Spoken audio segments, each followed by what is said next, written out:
వందే భారత మాతరం episode number 2. విద్యార్థులకు వినిపించండి, పిల్లలకు అందరికీ వినిపించి పిల్లల్లో దేశభక్తి పెంపొందించండి, క్రమశిక్షణను అలవాటు చేయండి.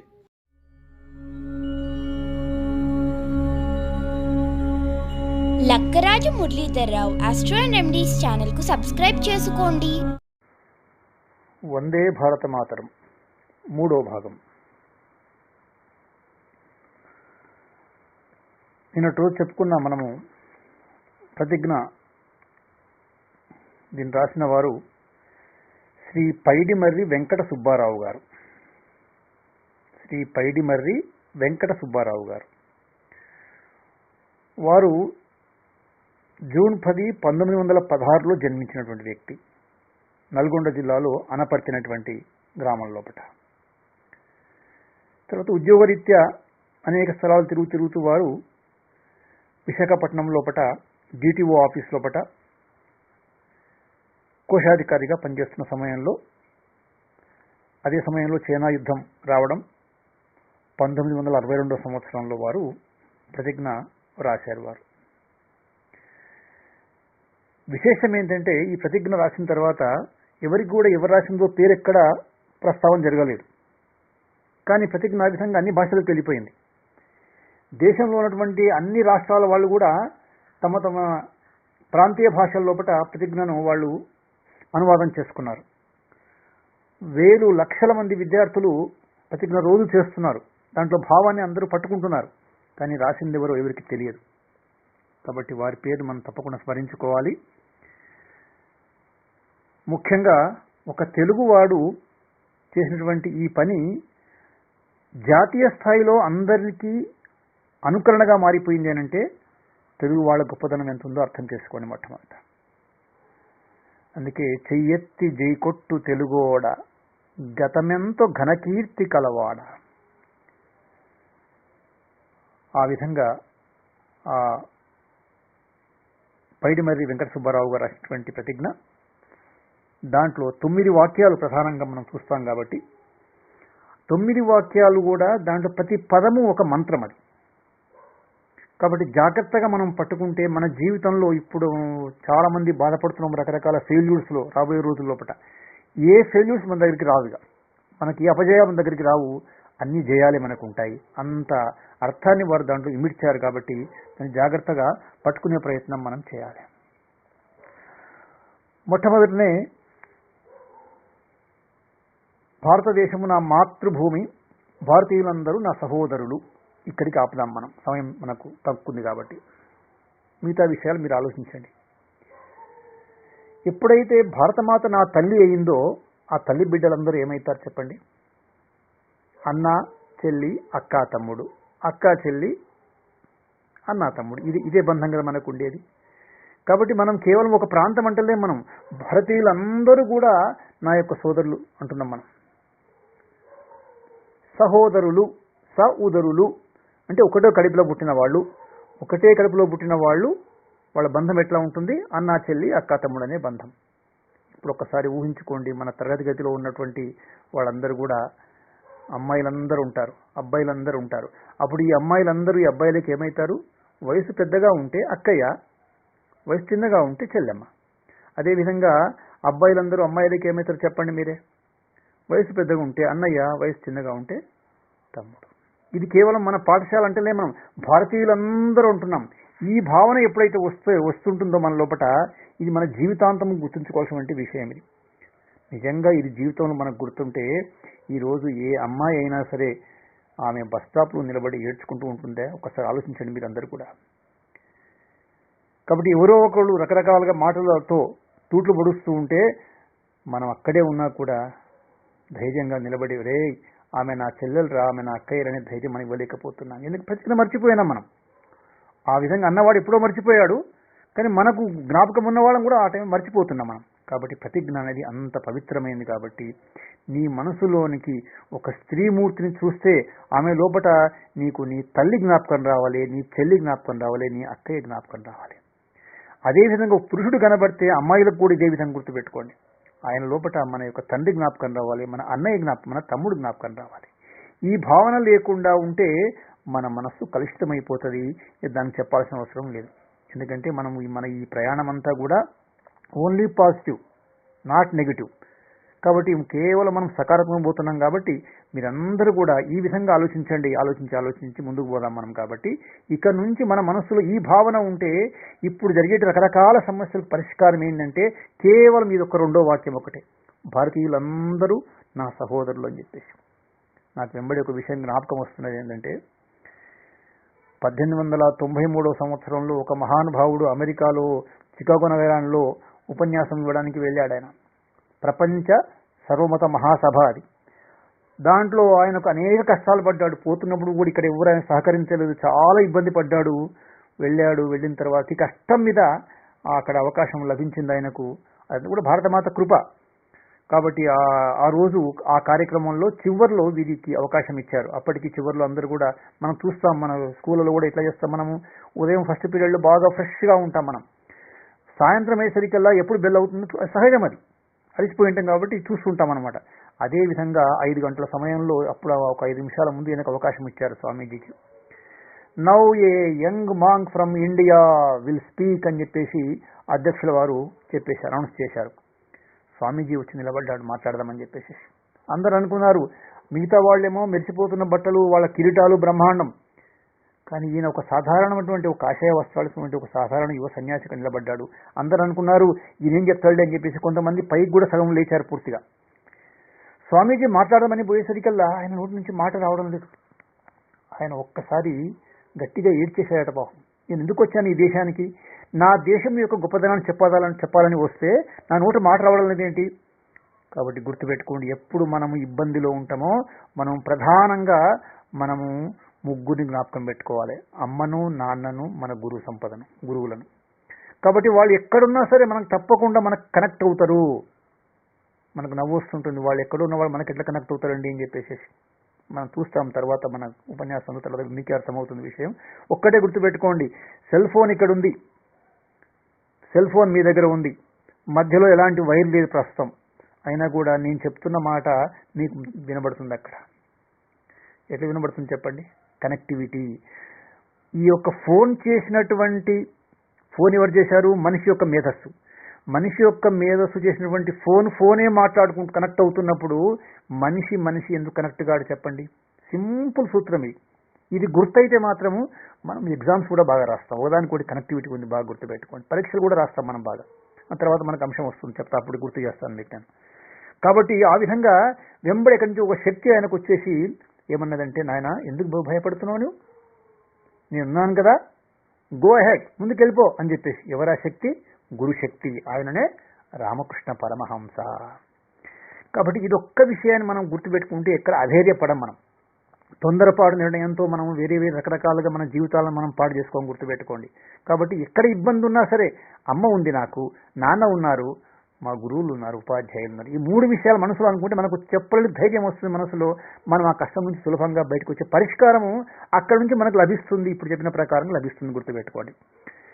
అప్పుడు స్వామీజీ ఉపన్యాసం మొదలుపెట్టాడు. మొట్టమొదటి వాక్యం మీకు తెలుసు, my dear brothers and sisters of America అన్నాడు.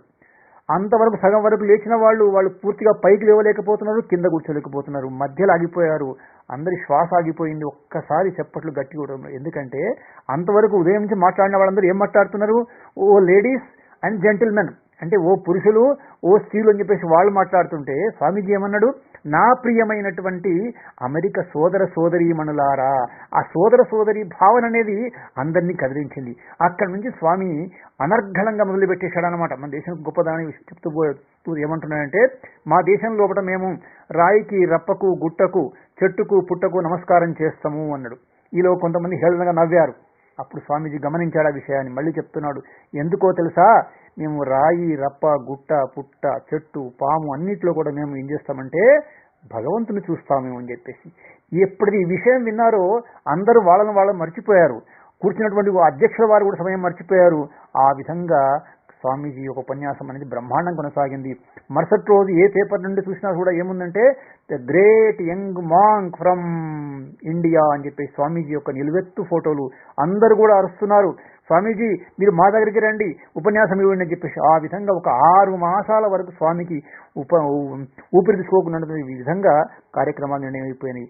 అట్లా మన దేశం గొప్పదనాన్ని స్వామీజీ అక్కడ చెప్పాడు. మన జ్ఞాపకం రావాలి. అందుకే లోకమంత చీకటిలో తల్లడిల్లుచున్నప్పుడు, నాగరికత లేని నరులు పామరులై ఉన్నప్పుడు, వేదాలను వెలికి తెచ్చి జ్ఞాన భిక్ష పెట్టినావు, నిజముగా నీవు జగద్గురువువే ఓయమ్మ నీవు, జయము జయము భరతమాత, జయము నీకు జగన్మాత.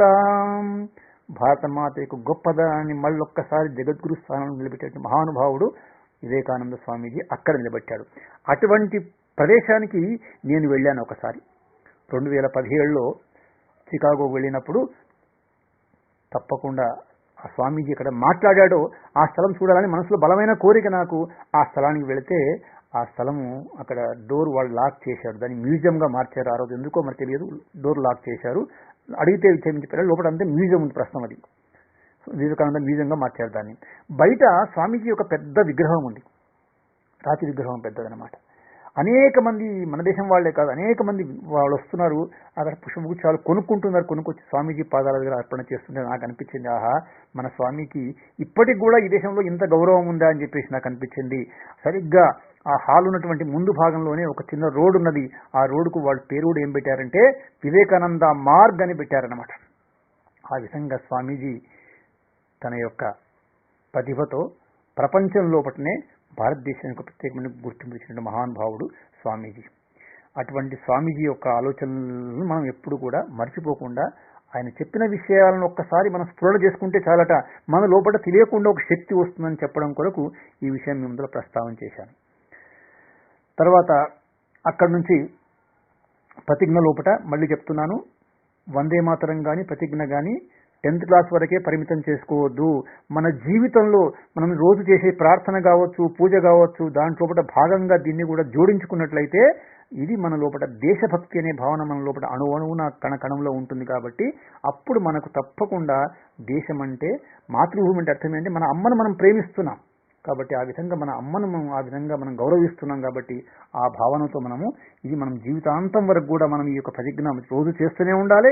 చేస్తుంటే విషయాలు మనకు జ్ఞాపకం వస్తాయి. కాబట్టి ఎందుకంటే అనగనగరాగము అతిశయుల్లుచునుండు, తినగ తినగవేము తీయనుండు, సాధనమున పనులు సమకూరు ధరలోన విశ్వదాభిరామ వినురవేమ. ఈ విషయాన్ని మనం స్పష్టం చేసుకోవాలి.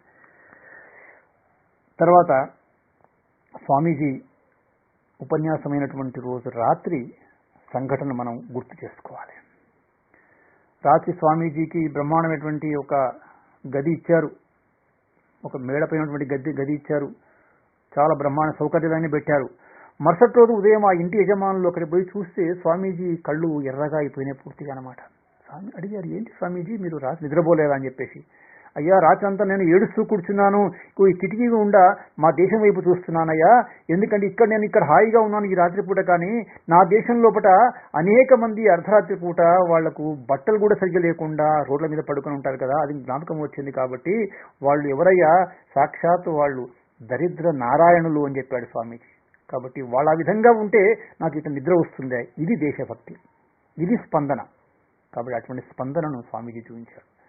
తర్వాత క్యారెక్టర్ విషయంకి వచ్చినట్లయితే ఒక 2-3 రోజులు ఈ ఉపన్యాసాలు జరిగిన తర్వాత ఒక అందమైనటువంటి యువతి వచ్చేసి స్వామీజీ దగ్గర వచ్చి నమస్కారం చేసి అన్నదట, స్వామీజీ నన్ను మీరు పెళ్లి చేసుకోండి అని చెప్పేసి.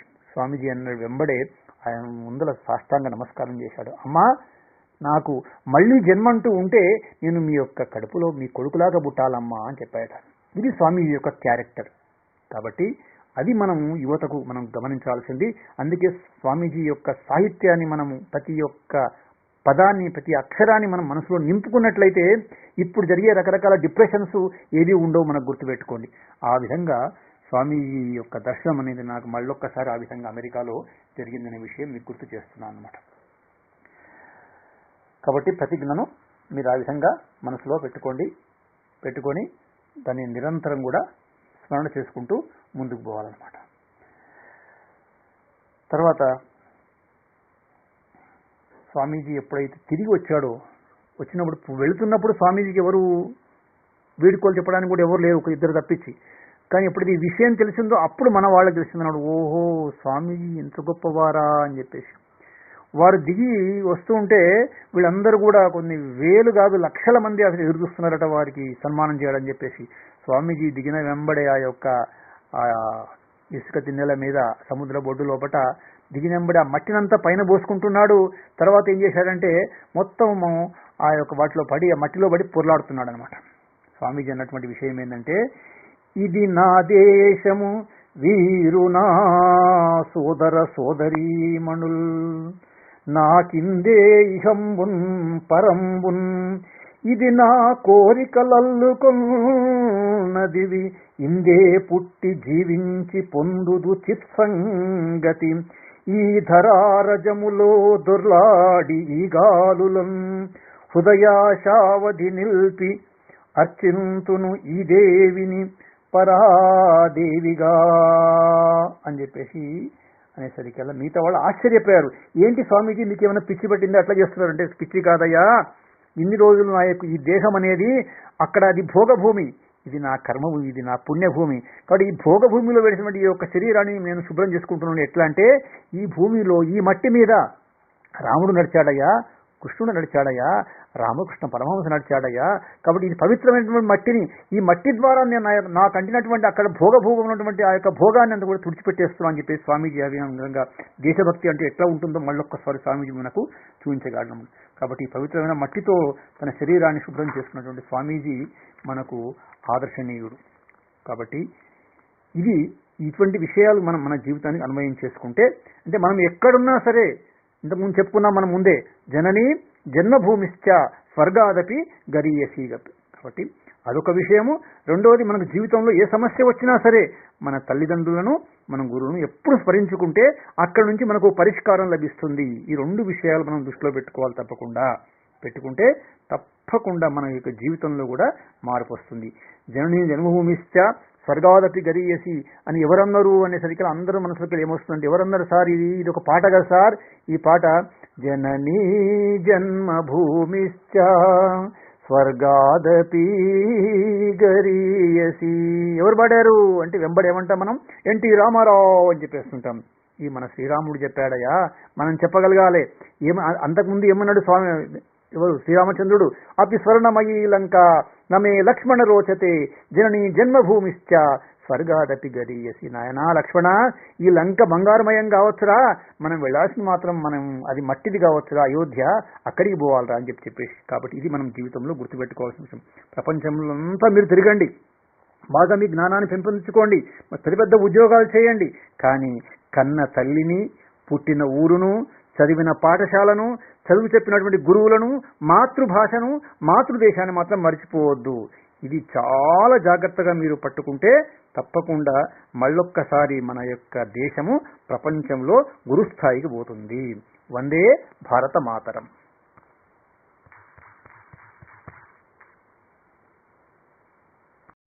మీకు నా వీడియో కనుక నచ్చితే లైక్ చేయండి, షేర్ చేయండి.